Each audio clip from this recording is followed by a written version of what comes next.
La Lune n'a pas toujours tourné autour de la Terre. Mais alors comment notre satellite naturel s'est-il formé? Pour comprendre, il faut retourner très loin dans le temps.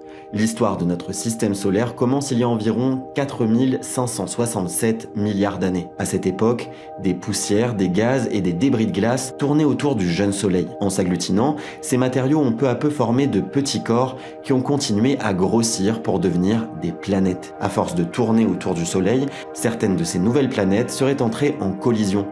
Ce fut le cas de Theia, une petite planète comparable à la taille de Mars, et notre planète, la Terre. Le choc immense aurait provoqué une gigantesque montée de magma sur la Terre, et Theia aurait été engloutie en partie.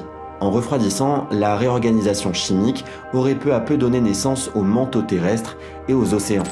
Mais ce n'est pas tout, une partie des débris générés par la collision serait restée en suspension dans notre espace proche. Sous l'effet de la gravité terrestre, ces débris se seraient progressivement rassemblés pour former notre satellite, la Lune.